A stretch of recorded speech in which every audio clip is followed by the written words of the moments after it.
कोल्हापूर शहरातील माकडवाला कॉलनी एक साधी शांत अशी वस्ती होती. लोक एकमेकांना ओळखत होते, एकत्र राहत होते. पण त्या रात्री काहीतरी वेगळं घडलं.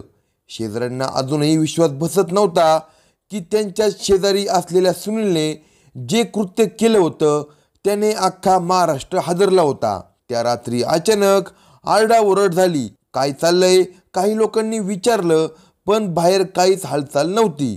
फक्त कुचपूर्वी यांच्या घरातून एक विचित्र किंचाळी आली होती. काहीतरी फुटल्याचा आणि जमिनीवर आदळल्याचा आवाज होता. शेजाऱ्यांनी कुचपूर्वी यांच्या घरात डोकावून पाहिलं, पण कुणालाच काही दिसलं नाही. रात्र काळी होती, पण त्यापेक्षाही काळं काहीतरी त्या घरात घडलं होतं. काही शेजाऱ्यांनी असंही म्हटलं, हे प्रकरण तात्काळ पोलिसांना कळवूया. पण त्यांना माहीत नव्हतं की आत काय सुरू आहे.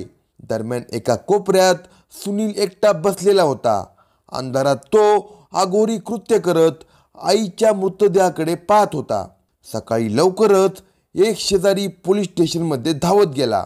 त्या घरामध्ये काहीतरी भयंकर घडलंय असं तात्काळ त्याने पोलिसांना सांगितलं. पोलीस पथक ताबडतोब घटनास्थळी पोहोचले. सुनीलच्या घराचा दरवाजा थोडा उघडाच होता. पोलीस आत शिरले आणि त्यांना समोरचं दृश्य पाहून धक्काच बसला.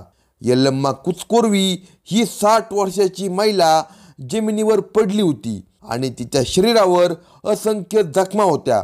तिचे पोट फाडलेले होते आणि त्यामधून काळीज यकृत हे अवयव काढले होते.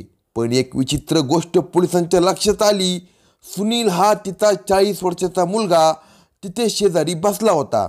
त्याच्या चेहऱ्यावर आणि शर्टवर रक्ताचे डाग होते.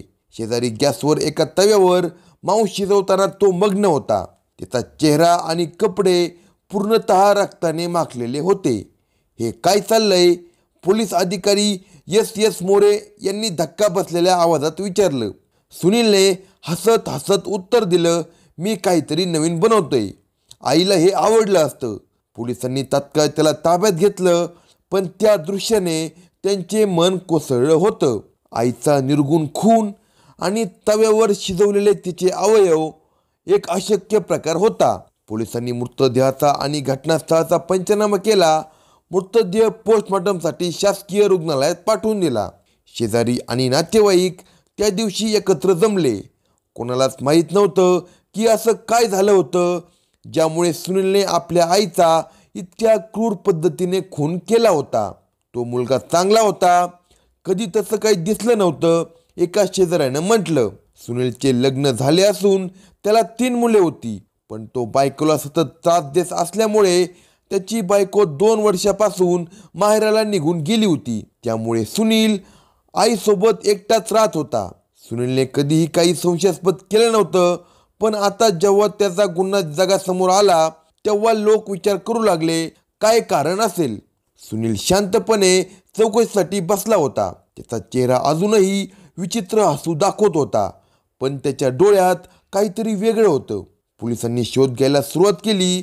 अचानक असं काय झालं? मोरे विचार करू लागले.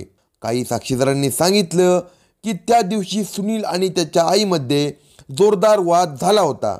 पण असं वाद घरोघरी होतो ना, तर ही हत्या का केली?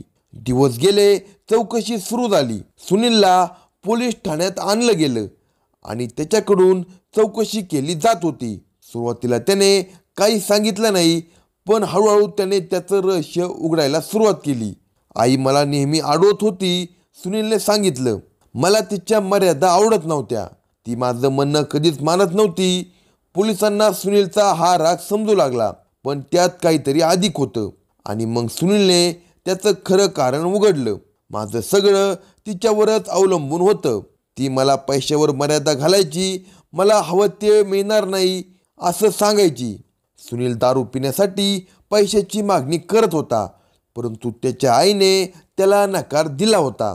माझ्या आईने मला दारू पिण्यासाठी पैसे दिले असते तर हे कधीच घडलं नसतं, सुनीलने सांगितले. त्या क्षणी पोलिसांना समजलं की आईने दारूच्या आहारी गेलेल्या मुलाला रोखायचा प्रयत्न केला होता आणि हाच त्या क्रूर हत्येचा मूळ कारण असावं. कोल्हापूर न्यायालयाने या हत्येप्रकरणी सुनीलला फाशीची शिक्षा ठोठावली. सुनीलच्या क्रूर कृत्याने समाजाच्या विचारांना धक्का दिला होता. न्यायालयाने स्पष्ट केलं होतं की हा अरेस्ट ऑफ रेअर प्रकार आहे आणि या गुन्ह्यात सुधारण्याची कोणतीच शक्यता नाही. मुंबई उच्च न्यायालयाने देखील हा निर्णय कायम ठेवला. नराधम सुनीलला सुधारण्याची कोणतीही शक्यता नाही. जर त्याला जन्मठेपेची शिक्षा दिली तर तो तुरुंगातही अशा प्रकारचे गुन्हे करू शकतो.